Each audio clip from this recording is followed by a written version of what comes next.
घड़ी, इम्तिहान की घड़ी हमारे लिए भी है और इस देश की जनता के लिए। क्या आप इस देश में हमें यह बताने की जरूरत है कि आज इस देश को स्कूल, कॉलेज, विश्वविद्यालय की जरूरत है, या इस देश में धार्मिक मसलों पर बहस करने की जरूरत है? धर्म के व्यक्ति राजनीति कर रहे हैं और जिन्हें राजनीति करनी चाहिए वो धार्मिक काम कर रहे हैं। साझा रूप से आयोजित इस कार्यक्रम में आए हुए आप सभी लोगों को मेरा क्रांतिकारी जय भीम, जय मंडल, जय संविधान है, इंकलाब जिंदाबाद है। आज हम एक ऐसे मोड़ पर खड़े हैं जब इस देश में इस बात का फैसला होना है कि आने वाले वक्त में ये देश संविधान से चलेगा या नहीं चलेगा। ऐसे मोड़ पर इस देश में आज बिल्कुल लड़ाई सामने आर पार की है। अब वक्त इस बात का नहीं है कि यहां खड़े होकर या दिल्ली के ऐसे वातानुकूलित सेमिनार भवन में आज इस सभागार में हम लोग इसलिए इकट्ठा नहीं हुए हैं यह समझाने और बताने कि आज इस देश में क्या समस्या है, कितनी मुश्किल है और देश के सामने खतरा क्या है। अगर इतने समय के बाद भी इस देश के बहुसंख्यक लोगों को अगर यह पता नहीं है कि उनके सामने खतरा क्या है, तो इसका मतलब वो खतरे से लड़ने के लिए अब तैयार नहीं हो पाएंगे। यानी अब वक्त इस बात का नहीं है कि इस मंच पर खड़ा होकर के ये गिनवाया जाए कि संविधान खतरे में कैसे, संविधान कैसे भीतर से खोखला किया जा रहा। इसलिए अब वक्त आमने सामने की लड़ाई का है और जो लोग भी इस आमने सामने की लड़ाई में, सीधी लड़ाई में रीढ़ के बिना खड़े हैं, ऐसे थोड़े और लोग भी पलटी मार के दूसरी तरफ चले जाएं तब भी आश्चर्य न करिएगा, क्योंकि ये सही समय है। जिस को पलटी मार के उधर जाना है वो चला जाए। थोड़े से ईमानदार लोग अगर एक जगह बैठेंगे तो वही संविधान को बचाने की लड़ाई है। अगर देश के लोगों को लगता है कि अब इसके बाद भी लोकतंत्र सुरक्षित है, संविधान सुरक्षित है, तो हम जैसे लोगों का भाषण करने का कोई मतलब नहीं। दिल्ली के इस सभागार में खड़े होकर हमने सैकड़ों बार एक ही बातें दोहराई है। सैकड़ों कार्यक्रम ऐसे वी द पीपल, पैगाम या देश के संविधान बचाने वाले संगठनों ने किया है। और आज इस बात को मैं कहना चाहता हूं, हम जिस फूले, अंबेडकर, पेरियार, बिरसा मुंडा, जयपाल सिंह मुंडा को याद करते हैं, पसमानदा आंदोलन को याद करते हैं, अपनी विरासत को याद करते हैं, तो हम एक बार साफ कहते हैं कि वो लोग अपने मुश्किल वक्त में ऐसी लड़ाई लड़ गए कि हम उन्हें याद कर ले रहे हैं।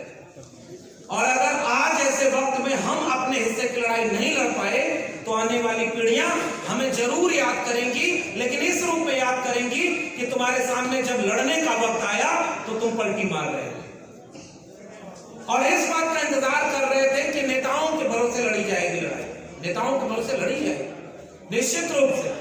कल्पना करिए कि अगर एकजुटता का एक माहौल बनता तो एक राज्यसभा में एक नेता खड़ा होकर बोलता है कि एक अकेला सब पर भारी, अब की बार 400 पार, अकेला अब नेता सब पर भारी है, उससे सीखने की जरूरत है। हमारे लोगों को मौका मिला तो उन्होंने विचारधारा को थोड़ा पीछे करके बाकी सबको खुश करने का काम किया। उन्हें जब मौका मिला तो उन्होंने भले सामने कहा था हम 2 करोड़ रोजगार प्रति वर्ष देंगे, 15 लाख देंगे, 100 स्मार्ट सिटी बनाएंगे, स्मार्ट गांव बनाएंगे, अच्छे दिन लाएंगे, बुलेट ट्रेन चलाएंगे और लोगों का जब वोट ले लिया तो अपनी विचारधारा के लिए काम किया है और ईमानदारी से काम किया। उन्हें मंदिर बनवाना था और वहीं बनवाना था और देखिए बनवा दिया। सीख सकते हैं तो ये बात सीखें, ये बात हमारे नेता भी सीखे, कार्यकर्ता भी सीखे। उनके लोग उनके साथ खड़े हैं जब वो किसी दलित को या किसी महिला आदिवासी को राष्ट्रपति बनाते हैं। मध्य प्रदेश में किसी ओबीसी यादव को ले जाकर के मुख्यमंत्री बना देते हैं और मुख्यमंत्री को उठा करके मार्गदर्शक मंडल में डाल देते हैं। यानी वो अपनी विचारधारा को लेकर के बिल्कुल स्पष्ट है। इसलिए मैं एक ही बात कहना चाहता हूं, बहुत सारे वरिष्ठ लोग हैं वो अपनी बात कहेंगे। हम लोग दिल्ली विश्वविद्यालय में पढ़ाते, 14 साल पढ़ाया और ऐसे ही सामाजिक न्याय और संविधान की बात करने के चलते उस नौकरी से निकालकर बाहर कर दिया गया। तो जब हम हक और अधिकार की लड़ाई लड़ना शुरू किए थे तो हमें पता था कि इसका अंजाम यह होगा, लेकिन इसका अंजाम जानते हुए भी हमने अगर कोई जोखिम उठाया तो यह सोचकर जोखिम उठाया था कि मंडल कमीशन और भारत का संविधान न होता तो हमारे हाथ में कलम और किताब ही नहीं होती तो प्रोफेसर की नौकरी कैसे मिलती।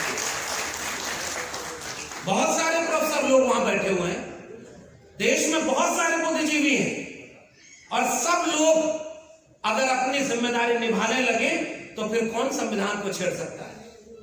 लेकिन हकीकत यह है कि इतने मुश्किल वक्त में आज कौन सा खतरा सामने नहीं है। रोज ईवीएम पर प्रेस कॉन्फ्रेंस कर रहे हैं हमारे साथी लोग, ईवीएम उनके हाथ में है, मीडिया उनके हाथ में है, सोशल मीडिया को वो कंट्रोल कर रहे हैं, उनके पास हजार संगठन है जो गांव तक पहुंच रहे हैं। हर मोहल्ले में भागवत कथा हो रही है जिसका अंत इस बात से होता है कि जो राम को लाए हैं हम उनको लाएंगे, और राम भक्त इससे आहत नहीं होते। वो कभी नहीं कहने जाते कि नहीं नहीं ये गलत हो रहा है।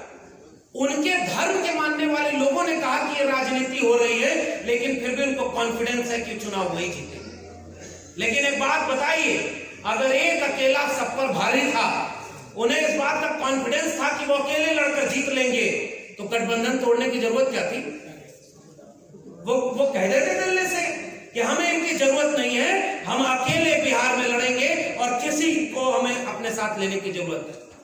और वो भी ऐसे लोगों को जिन्होंने कहा था मिट्टी में मिल जाएंगे, जहर खा लेंगे, अब उनके साथ नहीं जाएंगे। लेकिन सत्ता के पास इतनी चीजें होती हैं जिससे वो आपको डरा ले, झुका ले और अपने में मिला ले। लेकिन एक बात याद रखिएगा, बाबा साहब डॉक्टर अंबेडकर जब लड़ रहे थे तो उनके खिलाफ भी उनके थोड़े से लोगों को खड़ा कर दिया गया, लेकिन उन लोगों का नाम कोई नहीं जानता। बाबा साहब डॉक्टर अंबेडकर आज भी संविधान बचाने की लड़ाई में हैं। ज्योतिबा फुले, सावित्रीबाई फुले के ऊपर पत्थर फेंकने वाले, कचरे फेंकने वालों का नाम कोई नहीं जानता, लेकिन उसे झेलते लड़ते वाले आज भी हमारे आंदोलनों के नायक बने हुए। तो इस बात को याद रखिएगा कि आज भी इस देश में बहुत सारे ऐसे नेता हैं जो ईडी और सीबीआई के सामने झुके नहीं, अपने चट्टान की तरह खड़े हैं कि हम कुछ भी हो जाएगा इनकी तरफ नहीं जाएंगे। ऐसे लोगों को न्यूनतम सहमति पर अधिकतम एकता बनाने का दौर। और मैं गुजारिश करके जा रहा हूं क्योंकि बाकी लोग भी अपनी बात कहेंगे।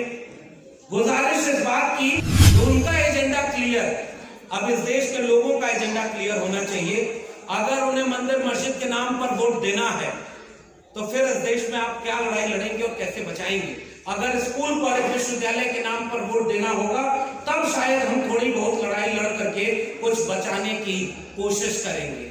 और मैं जिस मोहल्ले में रहता हूं, एक बार वहां पर 11 भागवत कथाएं एक साथ हो रही और हर जगह धर्म का माहौल बनाया हुआ, और वहां पर उनके एजेंडे में वो काम पर लग गए हैं। और हमारे लोग अभी गांव-गांव तक नहीं पहुंच पाए हैं कि अच्छा बचाना है तो कैसे बचाना है। हमारे लोग कहते हैं कि इस पार्टी ने ये गलत किया हमारे साथ, उस पार्टी ने हमारे बहुजन आंदोलन को नुकसान पहुंचाया, इस नेता ने ये नुकसान पहुंचाया, उसने ये नुकसान पहुंचाया, और सब मिल करके किसी एक पार्टी को फायदा पहुंचा रहे हैं। वरना 85% कहने वाले लोग आज कहां सरकार में। और अगर इसको हम नहीं समझ पाए तो आप किस चीज की लड़ाई और किसके दम पर लड़ेंगे, मैं यही सवाल करना चाहता हूं। पाखंड और अंधविश्वास में अब इस देश को पूरी तरह डुबोया जा चुका है। मैं इलाहाबाद में पढ़ता था तो इलाहाबाद में एक बार कुंभ मेला लगा था। वहां पर एक आदमी, वहां सारे लोग जल चढ़ा रहे थे, तो वहां कहा गया कि यहाँ जल चढ़ाएंगे तो पितरों को मिल जाएगा जो लाखों किलोमीटर दूर पर है। वहां एक आदमी गया और वहीं से पूरब दिशा में मुंह करके जल चढ़ाने लगा। तो दूसरा आदमी आके पूछा कि भैया ये जल किसको चढ़ा रहे हो? तो उसने कहा आजमगढ़ में हमारा खेत है और वहां गेहूं में पानी नहीं भर पाए थे, वहीं पानी चढ़ा रहे हैं। तो उस आदमी ने कहा कि इलाहाबाद में पानी चढ़ा रहे हो, 250 किलोमीटर दूर तुम्हारे खेत में पानी कैसे जाएगा?